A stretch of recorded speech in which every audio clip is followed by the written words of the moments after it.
Stephen Mansfield, New York Times bestselling author and speaker.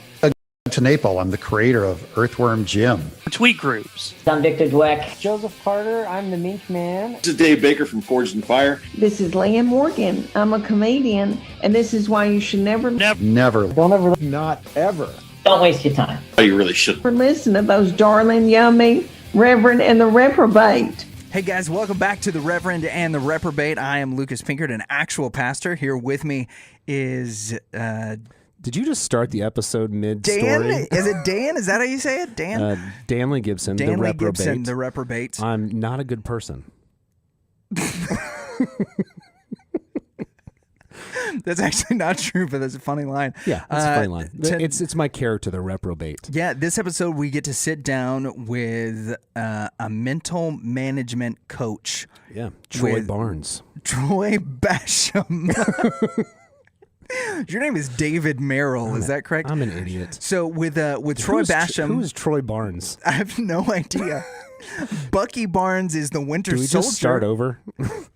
Or we just edit this part out? No, we're not editing that part out. It's important that our listeners know that you don't pay enough attention to our guests to know their names. So hold on. So Troy Bassham is he's a coach with mental management systems. Troy Barnes is the character from Community.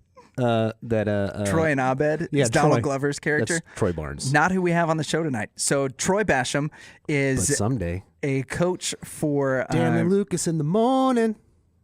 For mental management systems. Now we're gonna have to start over. No, go ahead, keep going. Troy Bassham is he's a good friend.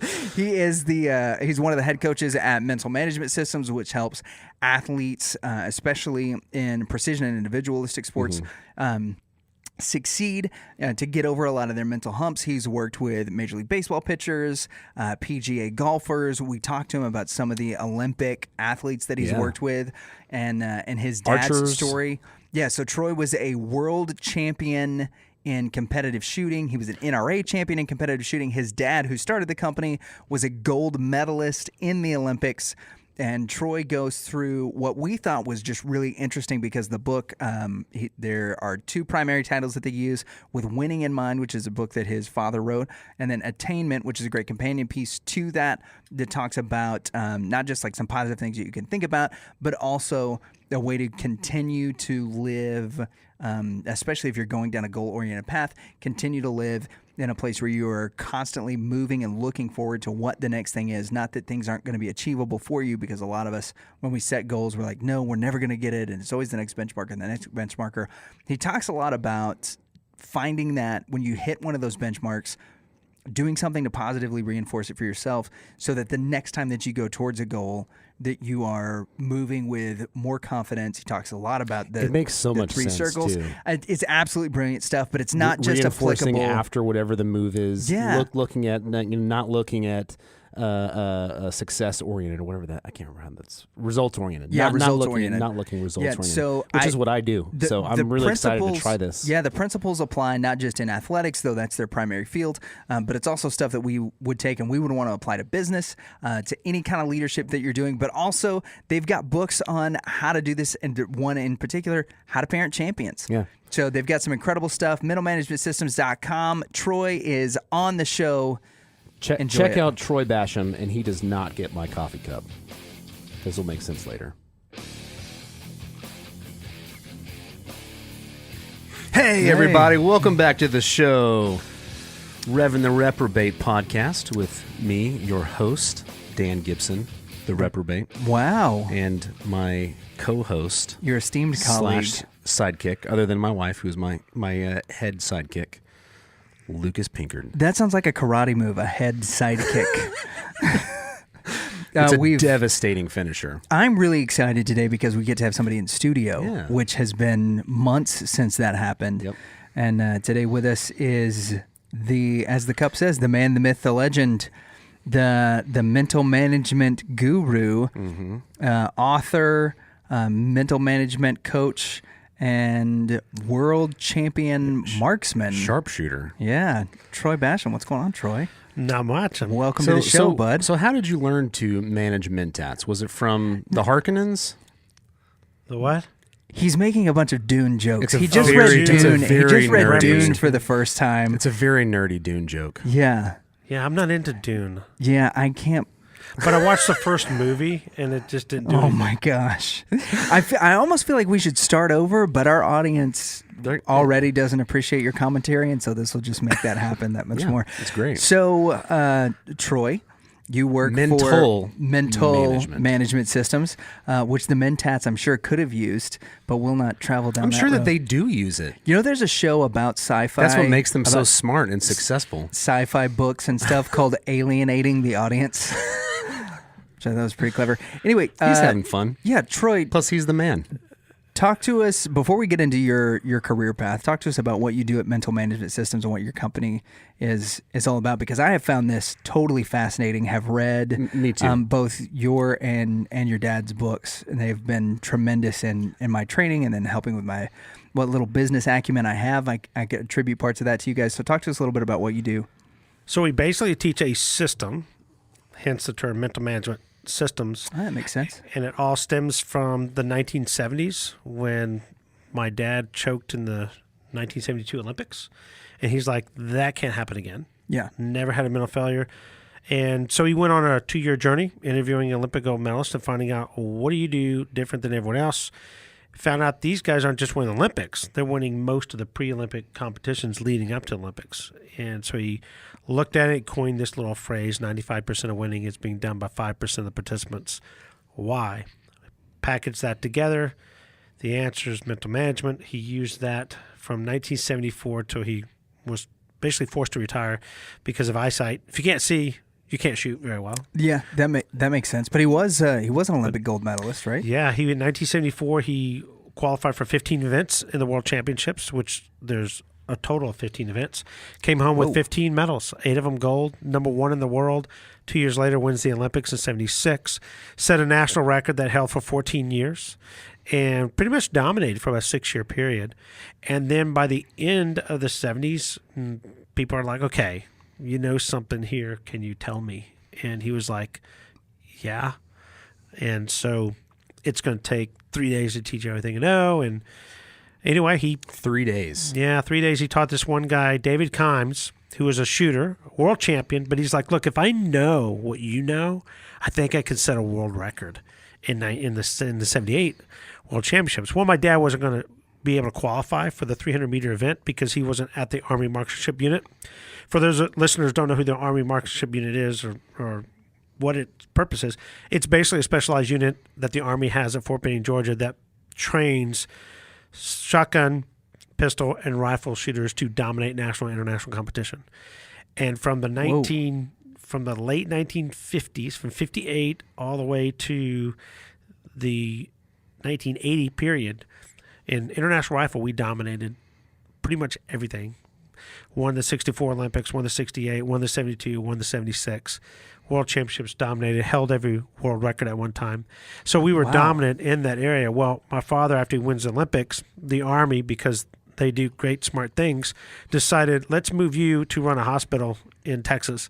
So they moved him to do that instead of shoot. Because Okay, so they had an Olympic gold medalist, and then they moved him to hospital administration. Instead of sending him deep into enemy territory. yeah. Well, That would be what I would do. Just make him Owen Wilson. Like you, then at the same time he's doing this, he's trying to run a hospital unit of some sort. At that same period, they sent him to get his master's degree in some sort of nuclear engineering thing, which he's like, what does it have to do with my background? He's just all over the place. Yeah, no kidding. Yeah, but you know, when you're a captain and they have a need, they'll look at that and okay, you got to fit this need. And he realized, and so in 1976 to 1978, he only went to the range twice. Once was to compete the national championships, which decided who was going to the world championships. Right. So he wins that, and then he goes. The second time he went to the range was in 1978 World Championships. So where did he train? He trained in an empty bedroom at his house. He literally dry fired against the wall. Okay, that's what I was going to ask, because he trained shooting in an empty bedroom in his house. Sounds Yeah. like you guys had a pretty impressive setup, but just dry firing Your is how mom he was shot. constantly mad at him. Yeah, you take basically what you got here in the studio, this size, and he has a dot on the wall, and it was a reduced size. So when he's looking through the sights, his front aperture and the bow looks the same as if he was shooting, at the normal distance of 50 meters. And he's basically just dry firing, but he's running his mental system the whole time. So by the time he gets to the World Championships, he hadn't missed the target in 2 years. So now he gets to go there, and it's like, yeah. So he was pretty successful in doing that. And then, he started this company, was successful. And then in 1979 to 1993, he ran the International Shooting School. So he was getting people around the world coming, and he was training them from a technical and mental aspect, and he was producing national and international champions. That is fascinating, because I would think of, when I think of gold medal Olympians, I think of top physical condition, and that's what they're focusing on. But what you're saying is, with the mental management system, obviously that's important, but that's not how you win gold medals. Yeah, the mental component, like once you get up to the elite level of sport, in any sport, we have a thing. So when my dad interviewed these people, he realized there's 3 things that kept coming up over and over. It didn't matter what the sport was. Are you about to talk to us about the divers, 3 circles? Silver. No. This is one, talent's overrated. Okay. And so in their view, everyone's talented once you get to that point. So they're like, there's no advantage there. Yeah. So the physical and the that's technical what I was saying part, to you everyone's earlier. good. If everyone's special, no one's special. Yeah, thanks. Yeah. And so the second one is, if you want to guarantee that you're going to lose in competition, I'm about to give everyone the secret right now. Yeah. Give it 110%, you're guaranteed to lose every time. But when you grew up, how many times did you hear you got to give it 110%? You better give 110%. But that's not possible, is it, Troy? No, because this cup right here, this awesome, the man, the myth, the legend cup, Yes. which you might not get it back.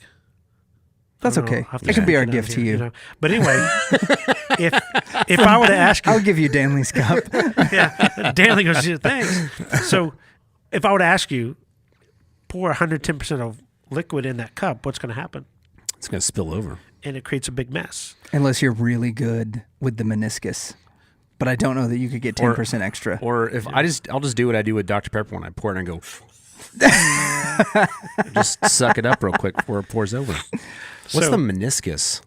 Do you not remember, like in chemistry class, how you had to look at the bottom? Like if you were measuring liquid in a test tube, you had to look at the bottom of the smile. The smile, when liquid rests in something, it's called a meniscus. Yeah, I do not remember we don't that. recall that. But that's cool.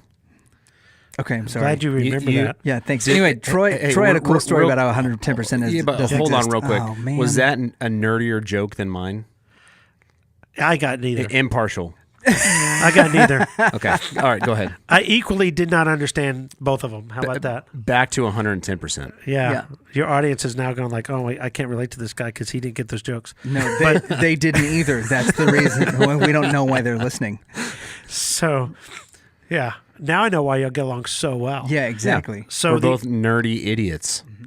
Well, the idea with this... Except I'm handsome. Go ahead. Example is, if you pour more than what's required of what this cup can handle, it creates a mess. Well, if you give more effort than what's required in competition, you're creating a mess in competition. So their view is, all you got to do is give it 100%. So if 50% of your competition cannot not over-try, you've beat them before the competition starts. Ooh. And so the third thing is, they expect to win, they don't hope to win. Most people hope to win. Hope might be good in some things, but when you're competing, no. You want to be able to expect to win. So I'm pretty sure when Tom Brady hits the field, he expects to play well. Yeah. He doesn't hope to play well. But I bet you when the backup gets in there, being forced, he's like, oh, man, I hope I do good. So it's just a mentality that they have. And so when my dad was training these people at the International Shooting School, we see guys that are, they're the best in the country. Then they're winning the Olympics, they're winning world championships, they're winning World Cups. So I got to see great athletes. And the next thing you know, we got other people from other sports coming and just taking mental management training from my dad. So you got to see the 5%ers in person. You get to see them doing all the winning. So at this moment, we're growing up. I have a twin brother, and we got into rifle shooting. My dad would not let us shoot until we were 14. He had some stupid rule. It was... you had to stand flat-footed and touch the top of his head with the palm of your hand. Well, when you're a twin, you're a runt. So You we just were stand flat-footed and touch the. Say it again. top of his head with the palm of your hand. So Okay. and it's You have to be able to raise your arm and. yeah. Okay. Yeah, and it's really embarrassing to show you how small we were. It wasn't until we were 14 that we could accomplish that. My dad's only 5'9", so it's. That's Well, what maybe that's what you my could relate to children have that. to look forward to. Yeah. You might be able to say if you're under 5'10", it's like they're Yeah, kinda it's short. not going to happen. If you have them do it to me, they'll be 27. Shut up. Go Yeah, ahead. because you're taller, right? So we got to start shooting, and so we, I just wanted to follow my dad's footsteps, and I want to do that, and that's kind of what my career did. My dad went to his first competition as a junior ever. He wins it. I did that, except my first competition was the Texas State Championships. Okay. So for your listeners that don't live in Texas, Texas is a very gun-friendly state. Not the first choice of being your first competition. I would rather have a small regional event. Right. But no, he's like, no. And I'm like, well, why can't we shoot a competition? His whole thing was, I'm not going to take you to a competition until you can win. So we go to Texas State Championships, and my brother and I are like, well, I guess he expects us to win this thing. So we just shoot. I mean, all I want to do is beat him. All he wants to do is beat me. Right. And then, so I wound up winning. He was second, and this is easy. 6 months later, we go to the Nationals, and I win my age division there. And then my dad went to college, 4-year All-American. I was 4-year All-American. He went to the Army Marksmanship Unit, which you have to be selected to get there. You can't just show up and say, hey, I want to try Hey, out. I'm going to be part of the marksman unit. Yeah, it doesn't work that way. There's no walk-ons for the Army marksmanship unit. No. Like Rudy wouldn't have been able to make the Army. No, there's no Rudy at the AMU. Real quick, so you didn't shoot until 14. Yes. What age were you when you went to the first national? I would have been 15. It would have been a year and a half after. Holy Yeah. cow! So in Yeah. the span of a year, Yeah. Yeah. 15, almost 16. But it does sound like there's high expectations when your dad says, I'm not taking you to a competition unless you can win. Yeah. So, Yeah, that was his excuse, just so he didn't have to travel and take us places. oh, that makes sense. And then when I was at the Nationals and I'm looking, it's a 3-day event. I'm looking to see where I finished, and you look at the leaderboard and you look at your name, and they put a first, second, third next to the top 3. Right. And they're color coded, for the Open champion, the juniors. There's 3 different divisions, and I'm in the second division. And so there's a father, and a son in front of me. Look at the board, and he's like, "Dad, who won?" He goes, "Well, who do you think won?" Basham's kid won. That's when I realized, okay. Yeah. I'm not Troy. And, of course, Yeah. I should have picked up on it. there's a When legacy. you were Lanny's son. We were Lanny's son, Lanny's kid, Bassham kid, the twin. And then, of course, you're Brian, because they can't remember if you're Brian or Troy. Right, because So- Brian is your twin's brother's name. Yeah. Yeah. And so we just, you don't really have an identity. And so you go into the Army Marksmanship Unit, and guess what? Everyone's like, oh, yeah, but your dad won that match. Oh, you won that? He won that match. So my claim to fame in shooting is I won the one match my dad never did win. Which is, He never won the NRA National Championships. and you did Yes. against Charlton Heston. No, that'd have been No, cool, okay. though. That'd have been cool. I was like, He was- dang. No, he was a NRA spokesperson for a long time. Oh, okay. yeah. Heston was, But it'd have been yeah, cool yeah. if he shot. That would have been awesome. that'd And really if, cool. even cooler if you beat him. And even better Yeah. if he did it in his Moses outfit. Yeah. I would've And- had- and even better if you were dressed as Ben-Hur. Like if he just comes out, let my people shoot.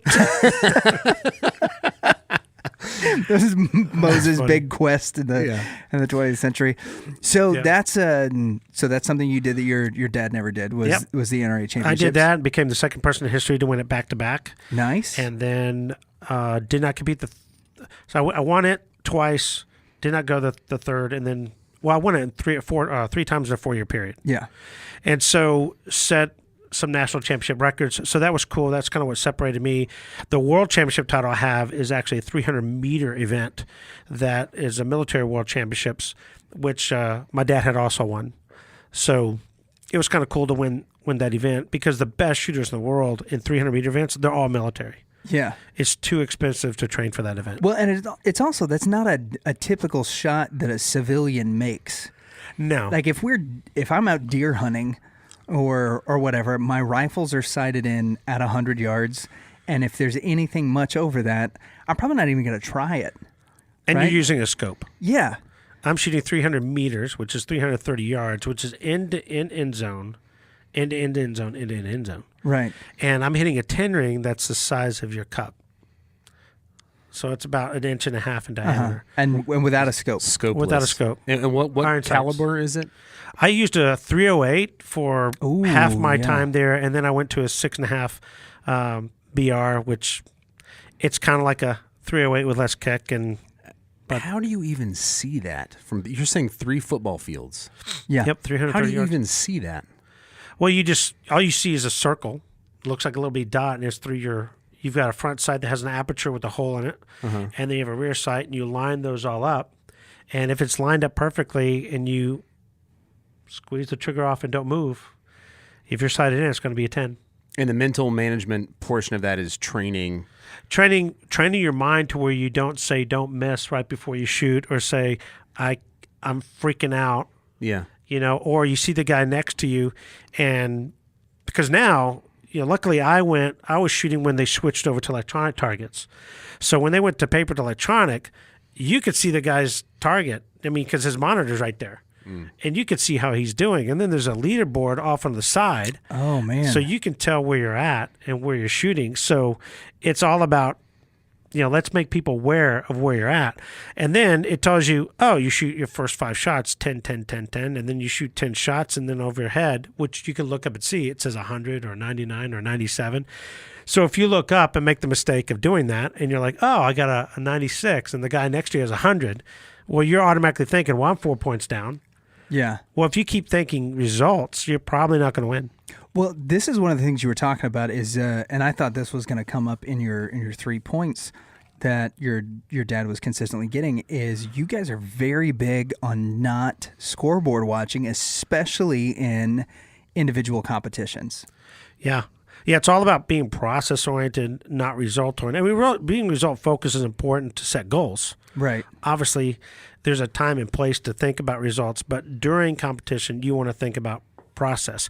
So I'm not a big Tom Brady fan. Sure. But if you want to have some interesting, if you want to watch something interesting, just YouTube where he's mic'd up against the Atlanta Falcons in the Super Bowl. Yeah. Yeah, the And one they're that coming they came from behind, right? Came from behind, and he's on the sideline telling his players, his teammates, that just focus on the process.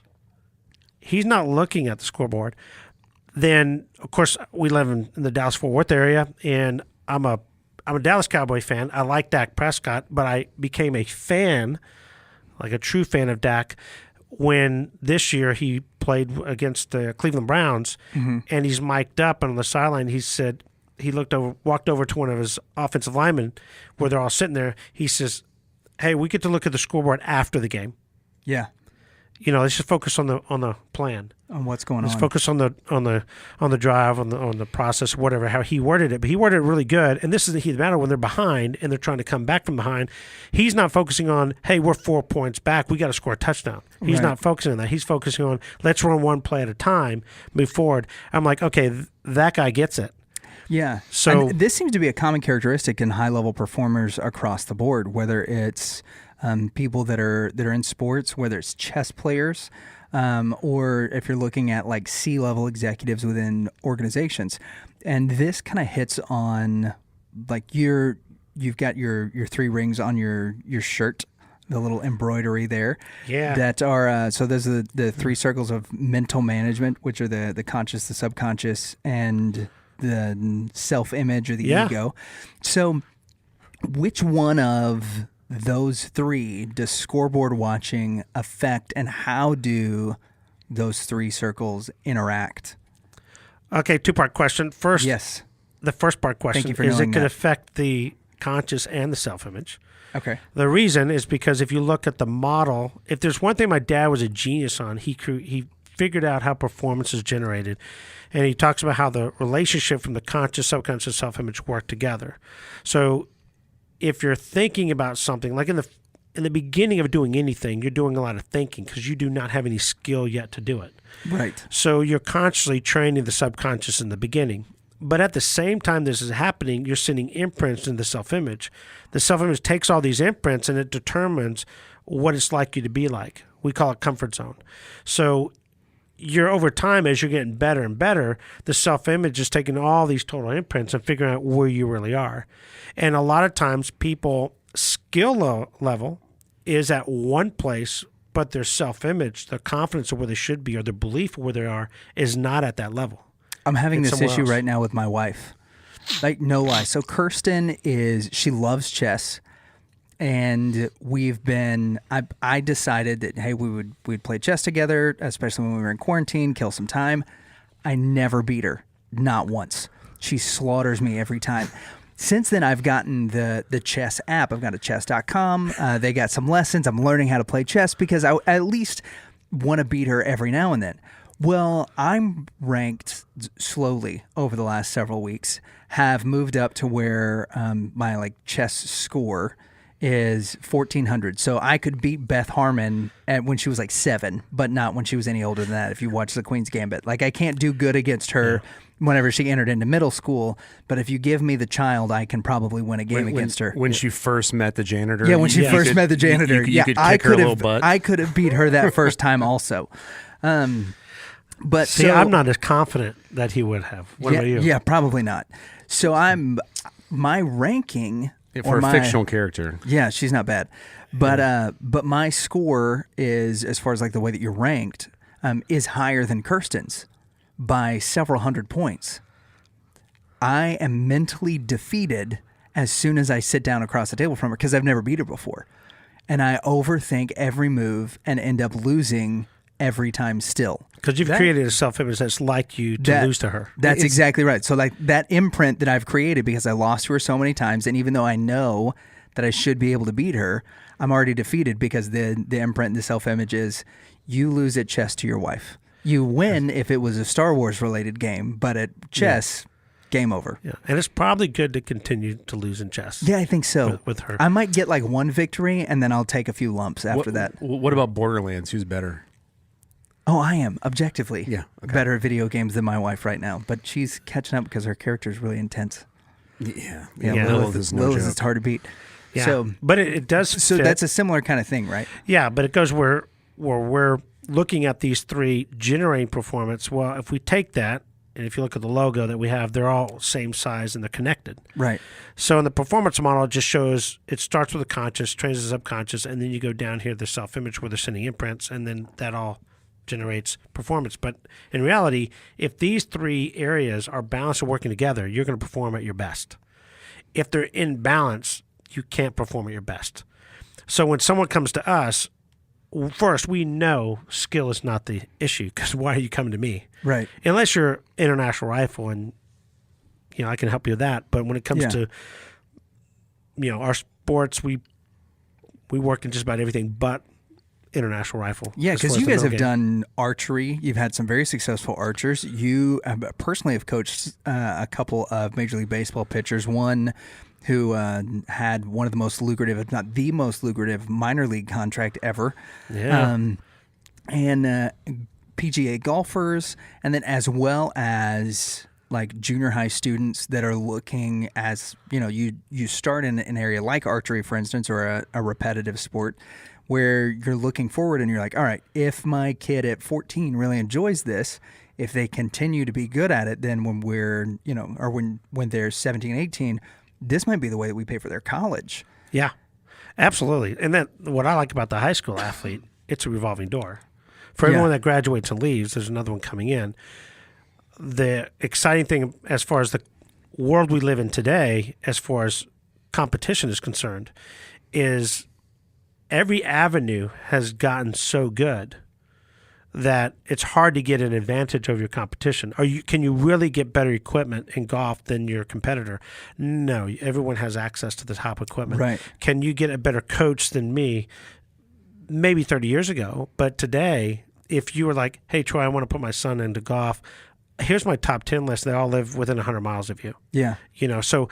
Because we've got one of the greatest golf coaches in the history of the sport here with Hank Haney, who's a local guy. We have a lot of top up-and-coming guys, too. So now when you put all that in between, it's like, well, if personality didn't match, well, try this guy over here. Yeah.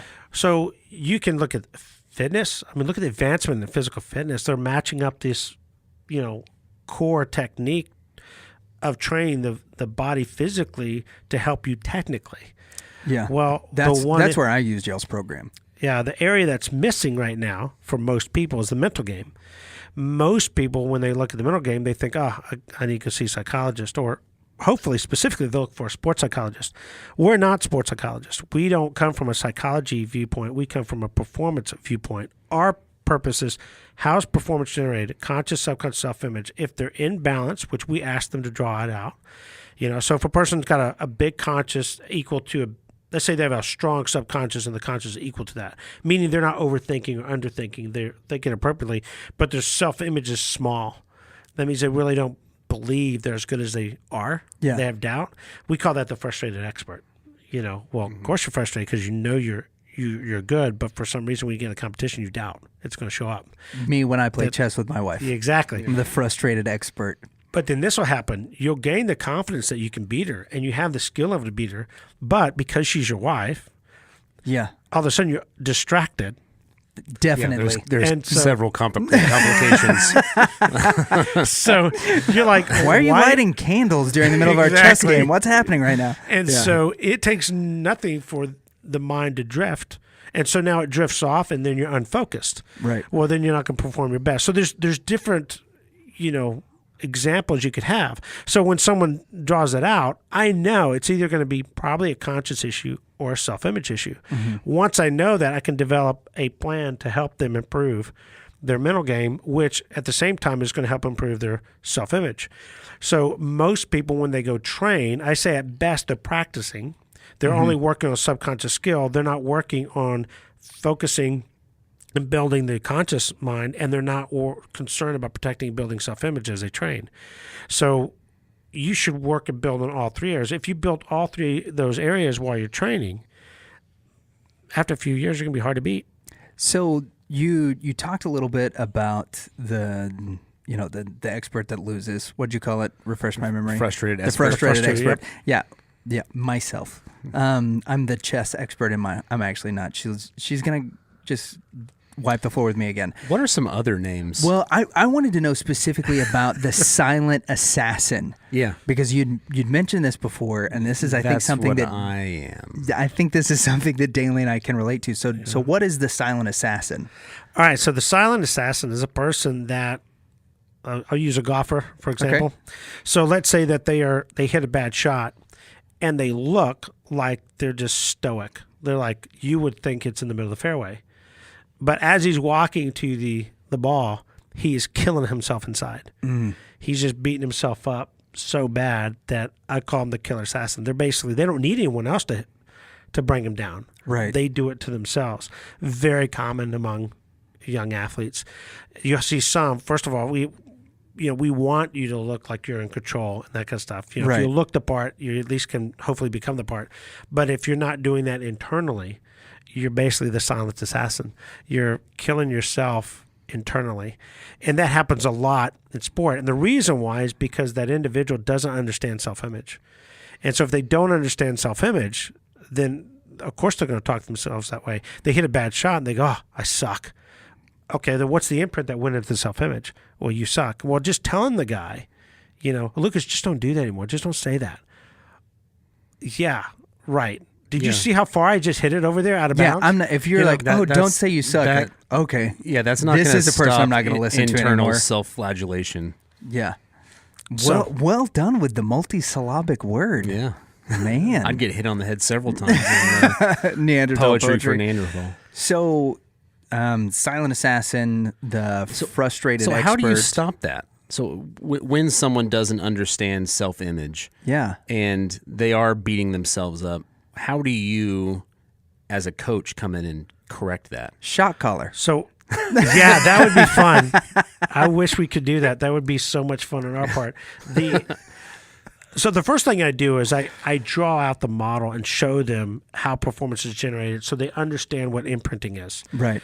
Then I explain the comfort zone of, simply put, if it's like you to shoot a 75 to 85 on the golf course, and Lucas and I are watching Danley play in a tournament, and I don't know you, I just met you, I'm a friend of Lucas's, and I'm just coming to hang out and watch you play because I heard a lot of great things, right? And then you tell me, I say, how good are you? So, well, I'm a 75, 85 player. Oh, okay, that's you can play. Okay, so we'll watch him play. Yeah. And so after the 9th hole, you're 1 under. And I look at Lucas, I'm like, Danley lied to me on the driving range. And you're like, what do you mean he lied to you? What are you talking about? I'm like, he told me. Didn't you hear it? He told me he was a 75 to 85 player. But he's on pace to shoot under par. And you look at me and go, yeah, that hadn't happened yet. Now, he overhears the conversation. Right. What do you think Danley's going to be thinking right now? Holy cow, I'm under par. Yeah. Well, okay, just don't mess up. Just be careful. Well, I guarantee I can you, fix this. go to Vegas, put money on Danley because he's about to blow up. And so you're going to probably shoot 6 or 7 over, and you're going to finish between 75 to 85. Happens all the time. But then the other side can happen is like, I thought you said this guy could play. He's on pace to shoot 90-something. Why is he even competing in this tournament? I don't know, Troy. I'm just his friend, man. Yeah. I'm here for support. Yeah. And then he's like, no, this ain't right. And next thing you know, he just goes on a tear. And it's like, wow, where was that guy, the first front 9? And then you wind up shooting a decent score. Not a good score, but a decent score. And then you're like, wow, if I just started the way I finished. I'm like, yeah, but you won't finish the same way. Yeah. And this is all self-image related. So when someone understands performance model and they understand comfort zone, they start to realize, oh my gosh, I'm never going to play my best. Now I go one step further. I write down a task and I put anticipation, action, reinforcement phase. And I'm like, let's take a golf shot. There's 3 phases to a golf shot. There's the anticipation phase, preparing for a golf shot, an action phase, hitting a golf shot, and a reinforcement phase, what do you do and think afterwards? And if you don't have a defined way of how you're supposed to do things mentally before, during, and after a golf shot, how are you going to be consistent? Now, if I want to be slick, which usually I do, I'll put down all the different tasks in that sport. Well, golf is easy. You got a golf shot, a hole, a day, an event, and a year. Right. The fascinating thing about that is I would never have thought of the after. No one does. Yeah, I can wrap my head around The before and the during. before and the during, but the after is not something that I would think of. Yeah, and the after is probably, if it's not equally, it's more important than the before. Huh. Because that directly is going to affect how you build confidence. So if you hit a bad shot, think about this as a good golfer. How many bad shots did they have when they were starting the sport? A lot of bad shots. Oh, yeah. They start to hit some good shots. They start to understand the game. And then when they hit bad shots, what do? Do they just move on to the next shot, or do they get the yips, say a few cuss words? They say they suck. They're down on themselves. Yeah. Break a club. The 3 of us finish, and we're in the clubhouse, and it's all about, man, what do you do on hole 16? Well, part 16, oh, man, I doubled that one, man. It was horrible. And then we talk about it, and you're like, oh, yeah, but you had 1 double. Troy had 2 on the front 9. I mean, what'd you do on hole 4 and hole 6? Yeah. And then Danley's over here saying, yeah, did you have a quad? I had a quad. So now what are we talking about? Our successes or our failures? Failures. Okay, so why in the world would I have confidence? I wouldn't. But, again, just telling somebody, well, just focus on confidence. Just focus on, that good hole. Well, it's just not as fun. It's more fun talking about the bad stuff to each other than the good stuff. And let's face it, if we tease each other about it and that kind of stuff, but in the end, I'm not building the self-image. And so when we look at the 3 phases of task, we use that to build a system. My view is if you don't have a defined way to think before and after a task, because everyone knows what to do in the action phase. Yeah. You hit the ball, you play the hole, you play the round, etc. But when you ask them, what do you do before and after, and is it defined, it gets very cloudy. They're like, they tell you what they do, but they don't tell you why they're doing it or how they're doing it. They just tell you, and it's all just physical. So to us, a pre-shot tune is what a person physically does. We want to teach you what you should mentally do before a shot, after shot, before a hole, after a hole, before the day, after the day, so you can generate some mental consistency. Now, within that, if you want to reach your true potential, it helps to have the following things. If you're passionate about what you do, that's going to help. So you were in weightlifting, right? Yeah. Were you? Yeah. Did you just like it, or were you like driven to do it? Like you were passionate about it? I was driven to do it, and that's why I'm familiar with what you guys are doing with mental management system is because I needed something to put me over the hump. Especially about a year, man, it's been 2 years ago now that we first started talking about this when I was getting ready to compete in the Arnold Classic for the title of World's Strongest Man under 200 pounds. And I remember the first time I approached... So it's the world's strongest tiny man? The world's strongest little man, yeah. Yeah. But I remember the first time... Wait a minute, isn't that guy in the Lord of the Realms? What's his name? Which the one? dwarf? Yeah, Gimli? Gimli. Yeah. Yeah, Is that your nickname? That would be awesome. I think ripe meat. I think the big one or the big nicknames that I had were... You're not that short. I'm just screwing with you. No. Pocket Hulk was one of the ones. Pocket Hulk. Yeah, and Mini Thor were the two that... Mini Thor. I like Mini Thor. Yeah, I can Mini see Thor the fit. Mini Thor. Yeah, and at the time I had pretty long hair, but yeah, Mini Thor and Pocket Hulk were the two that I got pretty regularly back then. But And my axe. Okay, that's the last one. Thank you. So my approach, especially in deadlift, was always something that I struggled with. My squat was good and my bench press was good, but I have longer legs than I do arms. And so for my squat, it really didn't matter because it's just pressing. There's mental things that you go through. I put the bar on my back, make sure that it's situated properly, pick the spot on the floor that I want to look for. I go down, drop my rear end, spread the floor, and then push up and pull my head through the ceiling. Those are the things that you think about, your mental cues whenever you go through the squat. So with deadlift, for me, it was always much more difficult because I knew that I was at a disadvantage, even with guys my height, because my arms are an inch or 2 inches shorter than some of the guys that I was competing against. Now, these guys that have incredibly long arms, they only had to bring the bar up, 1.5 feet or 2 feet off the floor in some instances. Just not fair. It really wasn't, but it was stuck in my head mentally that they would beat me because of this. And one of the things that really changed that was working through the book, the first one, the mental management system. You're talking about With Winning in Mind? Yeah, probably. With Winning in Mind. And then getting there you go, that's it, With Winning in Mind. And then getting the performance journals that you guys sell. And going through, looking at the way, especially in the way that I finished and what I thought about afterwards.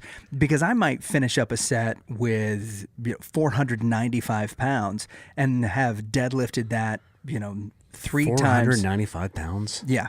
So I might have taken 495 and deadlifted it, for 3 sets of 3, but then mentally in my head, I'm like, but I didn't lift 500 pounds. Yeah, I'll be thinking, I'm glad my arms are still attached. Yeah. What did the guy who won World's Strongest Man? Which he one? Deadlifted the British guy. Eddie Hall. Eddie Hall. Yeah. It was over 1,000, right? Yeah, it was 500 kilograms, which is like 1,020 something pounds. Yeah, almost, yeah, and then his nose started bleeding after that. Yeah, well, or something? he blacked out. He went blind for 20 minutes. His nose started bleeding. Yeah, it was a really intense deal. Hardcore, dude. But that was my 500 thought. pounds, also hardcore. Yeah, a little less than half that weight, but sure. Yeah, but that was the whole thing. Is I would get done with this big set of 495, and my thought afterwards was not that I had a good workout. It wasn't that that I had accomplished the goal that I had set out, which was to do 3 sets of 3 with 495. Instead, it was, well, I didn't do 500. I wonder if I can get 500. Because you're thinking about result. Yeah, that's it. And so what changed when I started doing this really catapulted me from being a participant in the competitions to consistently winning, because I would walk up to the bar, go through my mental system. I knew where all my checkpoints and everything were as I'm going through it. And if my approach was bad, I would go back. And then when I would lift it, I would take the bar, put it down, and immediately the first thing that I would say to myself is, good lift. Didn't matter what the weight was or whatever, but that was this thing in my mental process. And then my deadlift. Is that the after? That was my after. Immediately was the good was a lift. Positive reinforcement internally. And so for your self-image. That's really cool. Yeah, and so like my deadlift jumped. I had a bigger jump then than I ever had before, to the point where when in the same workout that I tore my ACL in, my friend David Lee, who listens to the show, David. David's a big dude. David and I were doing farmers carries. Could I beat him up? No. You could high five him, and I think you guys would be good friends. But David and I attempted, when neither one of us were successful at it, but we attempted a farmer's carry or a farmer's walk with 700 pounds, which neither one of us could lift. But it wasn't because we didn't run the mental program and stuff. It was just because it was 700 pounds. You couldn't get off the ground. But I never would have attempted it if, these other things hadn't fallen into place. My confidence going into it was great. And I was just one of those things where even before and after, I was like, you know what? I didn't get it because I was exhausted from the workout. I can totally do this. Whereas before, the fact that I could not pick that weight up off the ground would have just stuck in my head and ruined the rest of my workout. Yeah. So it's so insane how easy this stuff is, but how life-changing it is. And I've taken it into all aspects of what I do, into my preaching with my sermons, my preparation when I'm delivering each point that you go through. And you guys have both slept through some of my sermons, so you know that I'm better sometimes than others. But also I actually have yet to do that. I haven't slept through it, but I do thoroughly enjoy them in bed. It's amazing. This pandemic has been great in this area. Yeah. So it's now socially acceptable to stay home. To just stay home and watch sermons from a distance. Yeah, in my underwear. Go ahead. So thank you for It's just that. we that just image. find it easier to focus with our eyes closed. Yeah. That's yeah. all. Yeah, and sometimes that's a better way to do deep it. prayer. He's praying, please. Yeah, please, please, wrap Lord, this up. please, Lord. So the thing with the program itself is that I've been able to take it and use it in different aspects of my life. We've been able to help out several of the students in our student ministry with the things that they're doing by running them on some similar programs and things like that. Who do you think in your time that you've been coaching with mental management systems, who do you think has been your biggest success, and whether or not you can give them, can talk about them openly or share their name? Oh, no, or that's anything? easy. I wanted to That's hear this easy. too, because we've been talking in theory. I want to know, show me in action. Yeah. Well, just come to the office on Thursday and you can meet him. Ooh. So that's Todd Bender. He's in the Hall of Fame, skeet shooter. Okay. So here's a cool story. So this guy has already won 12 world titles, I think 12, and then he's in his mid-40s, I think 44. Mm-hmm. And my dad had worked an arrangement with Dieter Kriegoff. If you don't know who Dieter Kriegoff is, he's the owner of Kriegoff shotguns. Okay. High end. If you don't have 10 grand, just don't think about buying the gun. So that's where they start Done. off. I think Already out of my mind. Yeah. So, but he shot their guns, and my dad's always been a Kriegoff fan, and so they partnered together. And my dad wanted a receiver on the cover of a product he was doing. Dieter wanted his gun to be on that receiver, and so they worked an arrangement where Dad would say, "Look, any of your top, sporting clays, trap, or skeet shooters, if you recommend them, then they can come to my training. I'll train them." Okay. And so they worked out an agreement where basically Dieter was paying for it, not the athlete, right? Right. And so Todd was like, yeah, I'll do that. I'll take you up on it. Yeah. And so he came. Now, here's a guy who's already in the Hall of Fame. Here's a guy who's already won. He's one of the best skeet shooters that we have. So it's like, why would he need this? Yeah. So he's now Least likely candidate. He goes through training. He goes, wow. He goes, I did a lot of this stuff, but I didn't understand what I was doing and why it was working. But now I get it. And so anyway, he says, but I'm going to go more in depth with this. So he went into depth. So fast forward 10 years, he's won over 12 world titles using mental management in his 40s to his 50s, which you're not supposed to do. Wow. You're past your physical prime at that point. And here the guy, he's practically dominant. See, we're coming up on past our physical prime within the next few weeks. So Yeah. But this can help us to make it past that. So who is he what ages is he competing against? Oh, open. Everybody. Okay. Yeah. Everybody. So he basically does not. So in American, you got American skeet and you got international skeet. Mm-hmm. Basically, the difference is pretty simple. American skeet, it's going it's traveling slower than international, and not a ton slower, but it's slower, like 10, 50 miles slower an hour. And then you can mount in American ski. You cannot mount. You have to in international. And there's a little subtle subtleties that you have, but he dominates the American ski. And as much as you can, I think became the first person to win the high overall aggregate 3 times in a row, 3 years in a row. Whoa. Which has never been done before. So they shoot 410, the different calibers, 410, 28, 20, and 12 gauge. And basically, if you want to be the overall aggregate, you just don't miss. And he did that for 3 years in a row. Yeah. Just didn't miss. Yep. And then not only do you not miss, you got a dozen or more guys that also didn't miss. Right. So you got to go into shoot off, and then that's how they rank them. So now you got to finish in the top. And so you're doing that throughout. So it's kind of like a marathon during this week. But he's probably one of the most impressive, because here's a guy who didn't need it, but he'll tell you, much better than it was before doing after taking this course. Really good. Another guy that, as far as who runs our mental process the best, would be Brady Ellison, who's the #1 archer in the world right now. Okay. We worked with him right when he picked up recurve. He was a compound shooter. Went over to recurve. He was still in high school, and then he's been to 3 Olympiads. He's won in all 3. Wow. So he's going for his 4th Olympiad. It's sad that we didn't have the Olympics, because he set the world record right before. So it would have been that would have been impressive. That would have been really cool. So you've talked specifically about a couple of shooters. There's a story that you've told us before that I want our listeners to hear about. We alluded to it, or I say we alluded to it. We talked specifically about this pitcher, that this pitcher had tried time and time again. He was on the verge of potentially losing his gig in the minor leagues, and that you completely reframed what pitching was for him. And then now he is in the majors and is doing really well. Can you kind of walk us? I don't know if you can talk about the pitcher himself, but can you kind of walk us through that story? Well, I just will. Yeah. How about that? Yeah, come on. So I just won't give his name, but you might be able to figure it out. Yeah. You've got Google. With Google, you can figure it out. Yeah. So DuckDuckGo, that's who we promote on this site. This guy's now wife, I think they were dating at the time. They're married now, but good for them.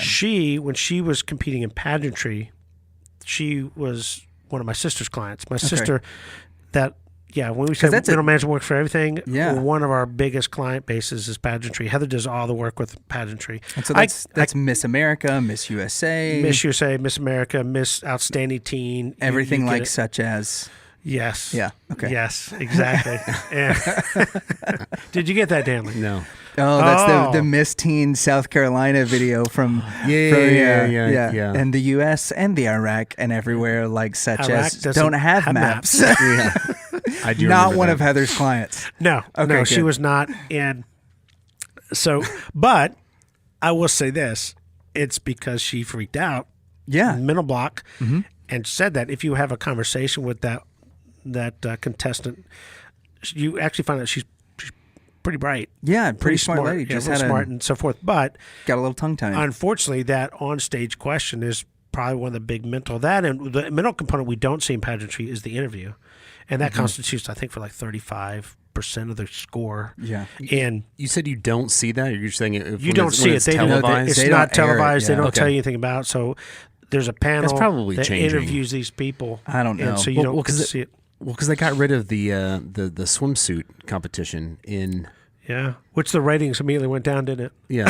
Yeah, no doubt. So, I don't know if they're going to televise or not, because it's more lengthy, and then I don't know if they're going to explain all that, but it counts for a big part of the score, and it's probably the most intimidating thing they do. Yeah. I mean, when you look at, it might be intimidating for us to think, oh, they walk out with this swimsuit and they go look. That's the most fit. intimidating thing to me. But to them, if you're fit and you're walking out, I mean, how hard is it to walk out, turn around, and walk out? Yeah. You do it with the evening gown as well. In heels? It's just for them, it's nothing. It's like if we put heels on Daly, it'd be like putting a pump on a ham. Yeah.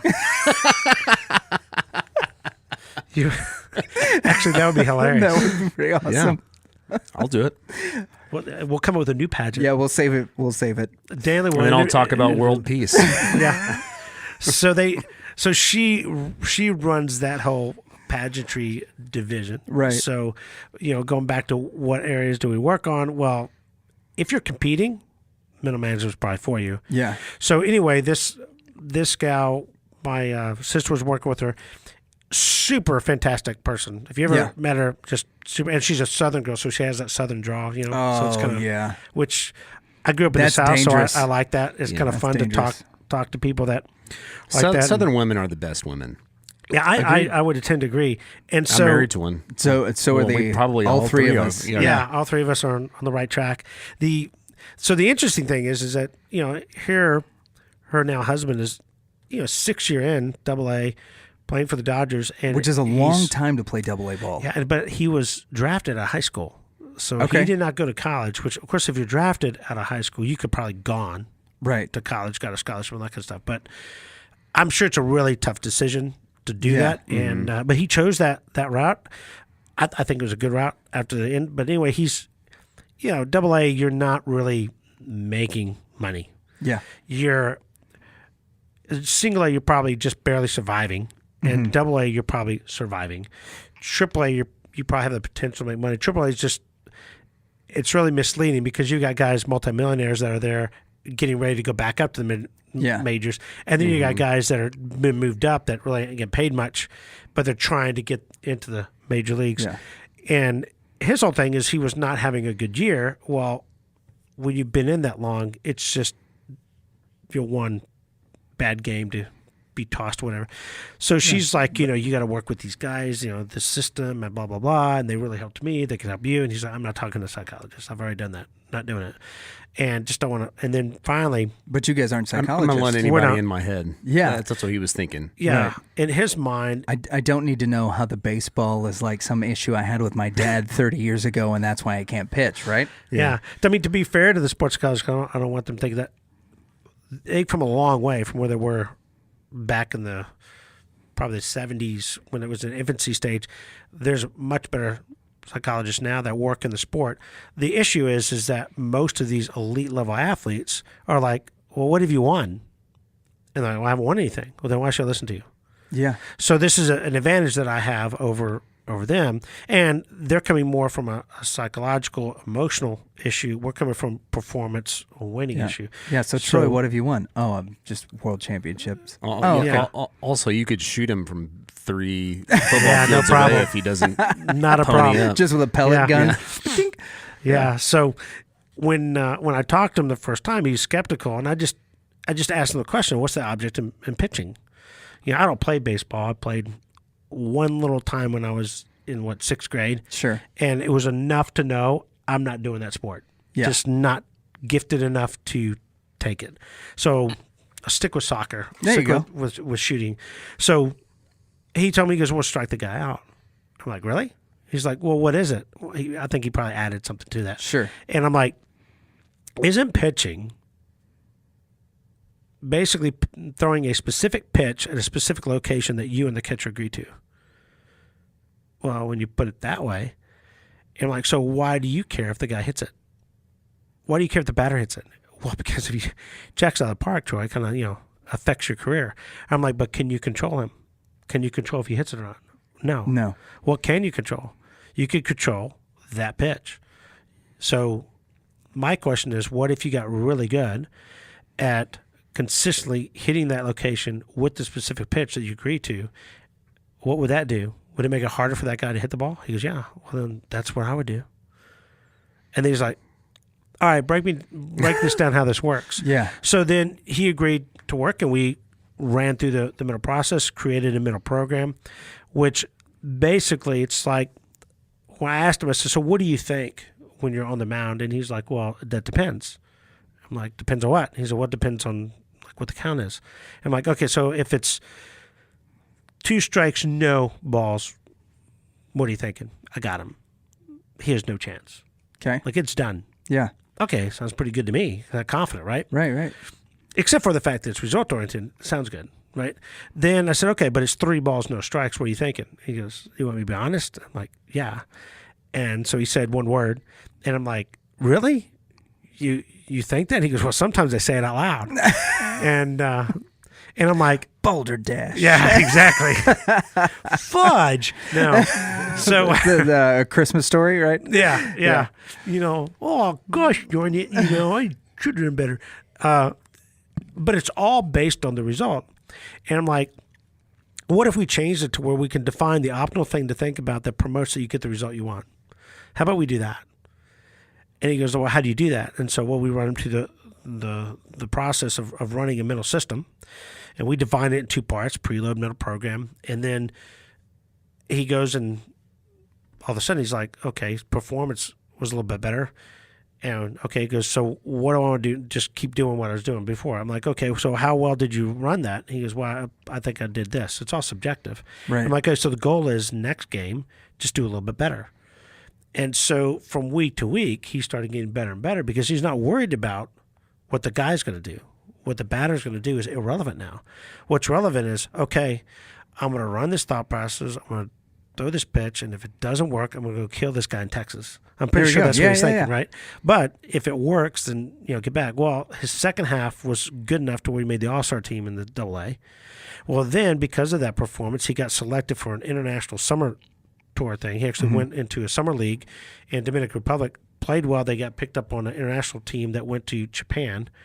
And then he decided, okay, well, I'm not going to stay with the Dodgers. I'm going to be a free agent and see if I get picked up. Got picked up by the Royals, and I believe it was a record contract, which what I didn't know is I found you find out that most of these guys don't make – they're basically one-year contracts. Yeah.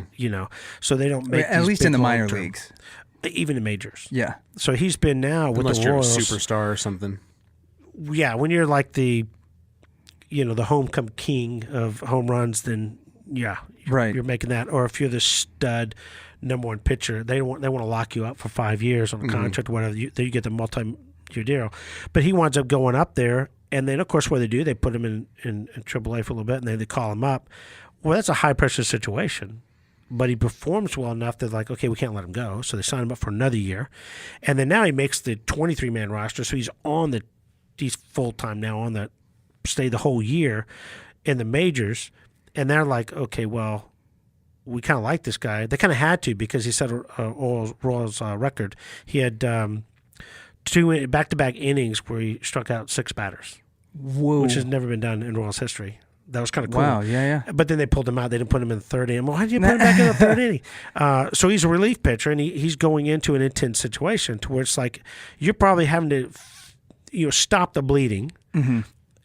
Which is probably not a very good feeling going in there. It's like, hey, 2 guys are on base and we got no outs, so good luck, kind of thing. They go out there. And then he just strikes out 3. Yeah, and then the third year he's there. It's like they've got these pitchers where you've got the starter you want to make to 5 or 6 innings. Then you got your 7th inning guy, your 8th inning guy, and your closer. That's kind of what they've got to set up.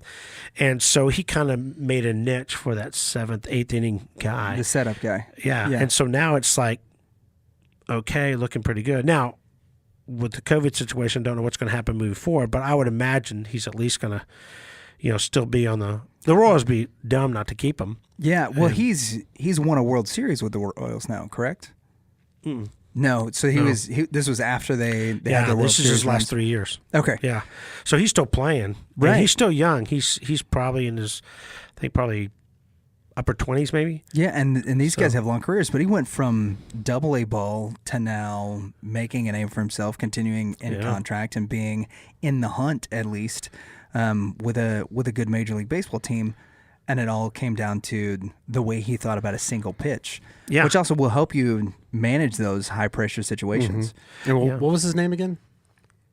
Yeah, I'm just exactly. Yeah, nice. So that's really I don't cool. want because I don't know what the rules are with the. I know there's some. The Dodgers, like the Dodgers, don't.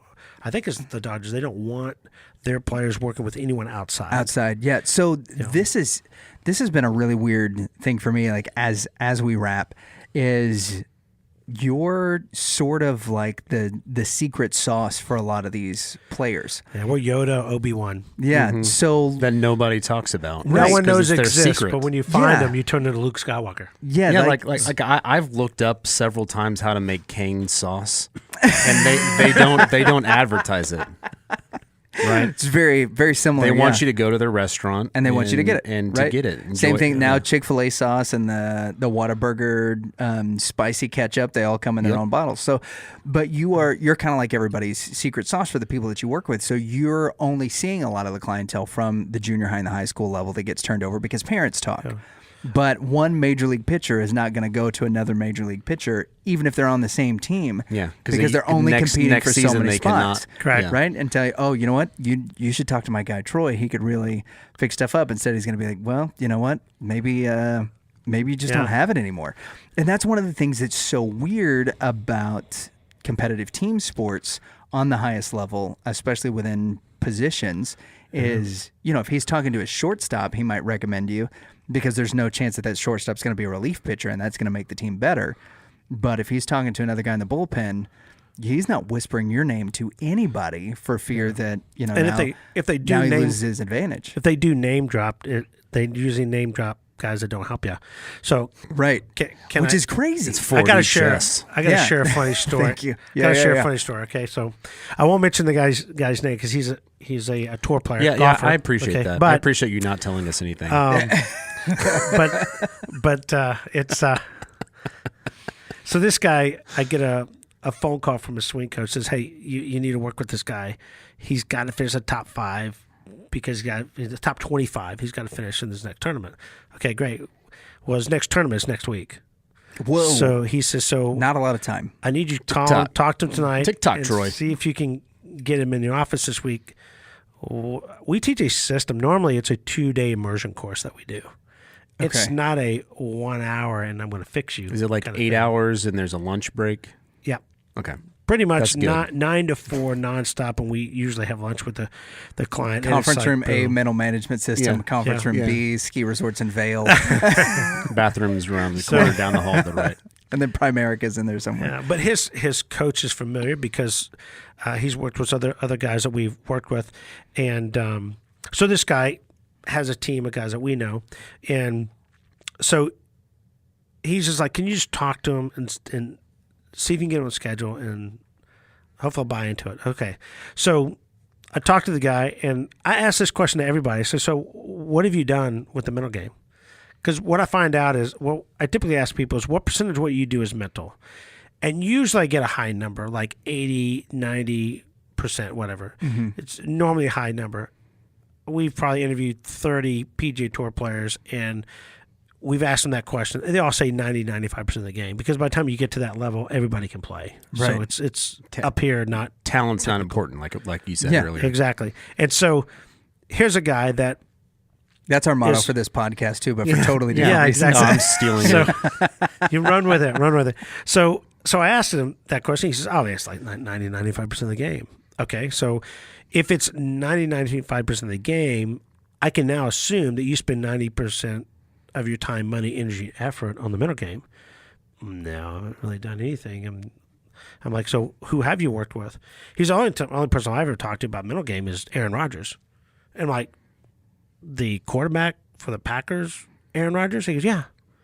Okay. I'm like, seems like a good source. That guy's doing all right. He goes, I talk to him every week. I'm like, so you're like friends with the guy? He goes, yeah. And I'm like, oh, well, how did you meet Aaron Rodgers? Because now I'm curious, right? Right. And he goes, oh, well, he was at my buddy's event. And I'm like, your buddy's event? What are you talking about? Well, my buddy had this big charity event, and he invited me to go to, and I met Aaron Rodgers there. And I go, well, what was this event? It's my buddy Willie Nelson. Like, hold on. I'm sorry, go ahead. And so I'm sitting there saying, well, where's the event? And he goes, well, it was Justin Timberlake's event. Oh, okay. It was. I'm like, crazier. So you know Justin Timberlake? He goes, well, yeah. Like he acted like doesn't everybody, right? And I'm like, man, I don't know anybody then. So here he is. You're not getting invited to Aaron Justin Rodgers Timberlake's parties. Does this? You don't know JT? Yeah, I was like, I don't know anyone. I should have said, what? Do you know Lucas Pinkert? And he's like, no. Well, then you're not going to know Danley either. There you go. There you go. And so I go tell my wife Frances. I tell her, okay, you won't believe this, what this guy said. Mm-hmm. And she goes, oh, he's the name dropper. So we call him the name dropper. Nice. That's what she refers to him, the name dropper. Well, today I work with him this morning and about training because they've never really thought about progressive training is what we call it, how to progressively train and peak for tournaments. Right. And so there was one example. I was like, okay, so do you have guys that you're close to on tour that, you talk to and share ideas or anything like that? He goes, there's like 2. And like, one guy was on tour for like 6 years. Now he's on the Corn Ferry Tour, which this guy's on the Corn Ferry Tour, but he's going this way. The other guy's going backwards. And he goes, the other guy, he's been on tour. Heck, he's been on tour for I don't know how long. And he's like, been around for a while, but Ricky doesn't give any secrets. He doesn't tell you anything. I'm like, well, I only know one Ricky on the PGA Tour. And I'm like, what do you mean? He goes, well, I mean, it's like, hey, what are you thinking when you putt? I just putt. And I'm like, really? And he goes, yeah. And I'm like, so what's his last name? And he goes, well, Ricky Fowler. And I'm like, so you're best friends with Ricky Fowler? Oh yeah, we grew up together. But he says that Ricky, the way he talks is you just do it. Like the problem is that most people can't do that. And I divide it up to where 10% of the people just got it. They don't necessarily can't tell you why. Right. Mm-hmm. But they look at you and me and they're like, what's your problem? Yeah. You just hit the ball there. Where other people are like, oh my God, I got to hit here, I got to hit. And you just, most of them are thinking. Well, you got another 10% that just will never get out of their own way. The 80% of the people that I try to help because they just need the tools to get there. So it'll be really interesting to see if this guy can make that leap. He's got all the tools to make it happen and so forth. Fascinating guy to work with and move forward. But if they're going to drop a name, probably not the mental coach. Yeah, that's the truth. Everybody but the coach. What do you attribute your success to? I'd like to thank my mom for having me, my wife for being super supportive, and then Dad and bro don't get anything. No, Dad, bro don't get anything, and the last person they think of is the mental management. Now we coach. did have. I'll drop you one name just because I think it's funny. Is we first met Ben Crane. He said, look, I'm just telling you right now, I ain't telling nobody about you. That was his first comment. I'm like, that's a good way to start the conversation. Yeah. And then he'd won once on the tour, and then after he'd worked with us, he's won probably 5 or 6 times since. That's awesome. So, and probably one of the best guys to be around. Really? He's probably the strongest Christian on tour. Really? Yeah. That's pretty cool. Big Christian. Oh, yeah. Him and his caddy, you'll appreciate this. Him and his caddy have a pre kind of devotional, like they'll do like a scripture before the round. That's awesome. When they compete. So it's pretty cool. Yeah. So you want to have a lot of fun, hang around Ben Crane. He's a lot of fun. And awesome guy to work with. You obviously know Ben Crane, right? Let's do it. Let's go hang out. We'd love to have Ben Crane on. Yeah. We'll go and Ricky and play the JT and the back nine or and 40, the unknown people, the links. Those are all golf terms. Yeah, I don't know any of these. Wait, Troy, thanks for coming on. The books are with winning in mind is the primary one, and then it's the one that goes through the system, and then Attainment is the book that you wrote as not just a companion piece. It's a great standalone that goes through different aspects of mental management. Attainment is what makes elite athletes elite. So Attainment is basically why the top 5%ers top 5%ers. Great. And you already explained with Winning Mind. You explained Freedom Flight that you haven't read yet. No, this is the one that I haven't read. This is the famous story. Everything that happens to my dad in this book is 100% fact. And then the other main character in the book is actually a conglomerate of 3 people. A POW that my dad met, his father, my dad's father, and then my dad's coach in the AMU. He took and created a character with those 3 people and their examples and that kind of stuff. So it's inspired by true events. And then For the Mind is my golf book that basically is a story format of a person that gets just kind of like a Yoda type character that helps a player. And is the Yoda type character based more off of you or more off of your dad? Oh, that's a good one. Thank you. I haven't thought about that, but I'll take credit. I'll say okay. Well done. But Anyway, it's a story format of basically him helping the guy develop a mental program, but he doesn't know who the guy is till the very end of the book. Oh, nice. So it's kind of a little twisty turny thing. It's all fictional. I actually have people think, okay, who is that player? You said fictional or factual? It's fictional. That one's all fictional. So the characters So are it's 110% completely made up. fictional. Yeah, exactly. It's 100%. It's 100% there, and the story is is totally out of my head. But the concepts are exactly the same thing that we teach in the anticipation phase of golf shot. Yeah. Running a mental program, having mental consistency. So when someone's reading, they're like, okay, I never really thought about having that. I never really thought about that way. So they're gonna you read, if you're in golf and you read that book, you'll know what it means to have mental consistency. Yeah. And it's a fun read, and it's short, so I'm all about short reads. Well, we'll put the links in the show notes. Yeah, for each one of these, you can get these on Amazon or mentalmanagementsystem.com, where you can actually get personal coaching from both Lanny and Troy. There's spots there where you can sign up for that. Unless you're in pageantry, go to Heather. Yeah, go to Heather for I was about to say pageantry. that. I want coaching from Heather. Otherwise, I don't know how I'm going to make it across the stage in those pumps. And those pumps, I don't either. But you can get personalized coaching from them, as well as Online. We got online your stuff as online well. coaching is coming up, and some of that stuff's cool. You guys are doing some Zoom meetings and things like that. So check out the books. The journals are there as well. mentalmanagementsystems.com. Troy, thanks for coming on, sharing some stories Troy with us. Bassham. Thanks for having me. This is awesome. The man, the myth, the legend. Troy. Man, the myth, and the living legend. And you cannot have my coffee cup. You know what? I'll give it to you. Troy Bassham. Not Troy Barnes. Hey, thanks for not embarrassing me on this episode. I really appreciate that. That was my favorite thing about this episode with Troy, is that I don't look back on it and think, wow, here's an embarrassing thing that Danley did. What an embarrassment. But Troy had some interesting stuff. I really enjoyed when he was talking about the different kinds of ways that we mentally hurt ourselves. Mm-hmm. I think you and I both identified with the silent assassin.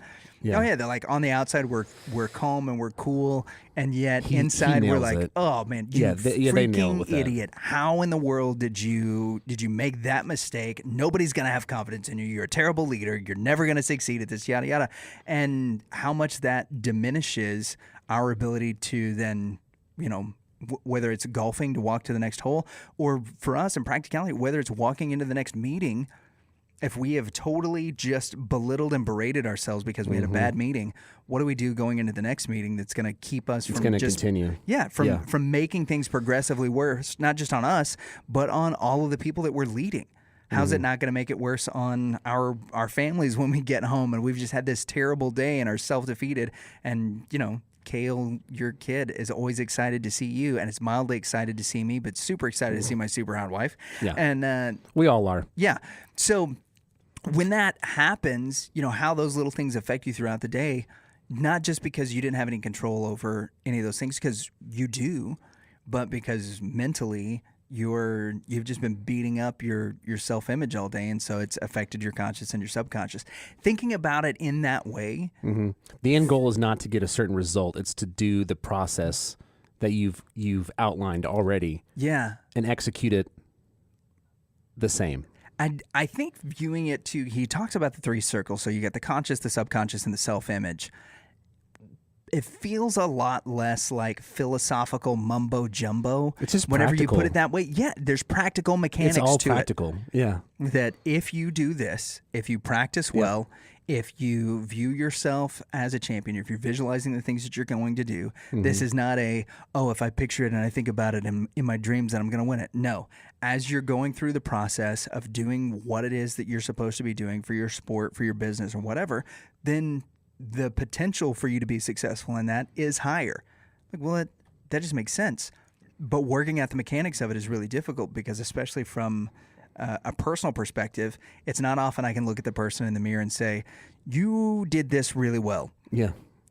Never. That never happens. Yeah. I can't imagine listening back to one of our episodes or listening back to a sermon that I've preached or anything and be like, you know what? These are the great points that I really drew out of that. No, I'm like, I can't believe I said that word wrong. Danley is doing an awful job of managing me. There's just a lot of things that are really difficult within evaluation of your own performance that if you don't have a framework in order to do that in, makes it unproductive. And providing that, whether it's in sports, whether it's in business, or whether it's in parenting, they've got a great book about how to parent that talks about those same things. How did you perform in this situation? What are the things that you would do better? This was a big success. This wasn't. What worked? What didn't? We don't often do those evaluations. And they've got a process for doing it quickly and for having we heard in sports growing up, hey, you know what? You got to have a short memory. Sometimes a goal is going to get by you. Sometimes you're going to miss something, and this enforces all of that. Yeah. I think he summed it up talking to the pitcher with is the goal not to throw the ball at a specified location that you and the catcher agreed upon ahead of time? Like I thought that to me was very revolutionary. Yeah. Well, the goal is to strike him out. No, it's not. It's to throw the ball accurately where you intend to throw it. Yeah. Whether he hits it or not is irrelevant from this stance. Of course, it matters, right? Right. Yeah. But I think it was super cool. I look forward to implementing some of those things, and I am not embarrassed by how I started this episode. Well, good. I'm not. I'm very proud. Good. You should be. Yeah. I'm in the reinforcement stage at the moment. Well, hey guys, check out Middle Management Systems. Look at the books with winning in mind and attainment. There's a couple others that we'll have links for down here in the comments. Make sure that you check stuff out. You can get personal coaching from Troy or his dad, Laney, on their website, middlemanagementsystems.com. Or if you want an evaluation or find a way that this might work for you, do corporate trainings and those kind of things. Troy's got all of that stuff available. It was a really fun and informative interview. Yeah. I had to take an uncomfortable look at myself throughout the me course too. of it, and as Especially I'm thinking with about, the silent assassin. yeah, I I'm was like, you know what? man, that's I me. have to ask him a question. But hold on, that stung. That stung when you said that. So, And lastly, as we wrap up, yeah, if you want a mug like this, it's mine and you can't have it. but you can like and subscribe, hit the little bell, get notifications whenever. Especially if your name is Troy. New shows come out. Thank you guys for listening. Thanks for coming on, buddy. You were awesome. We'll see you guys next week. I don't think they're not going to see me next week. I quit.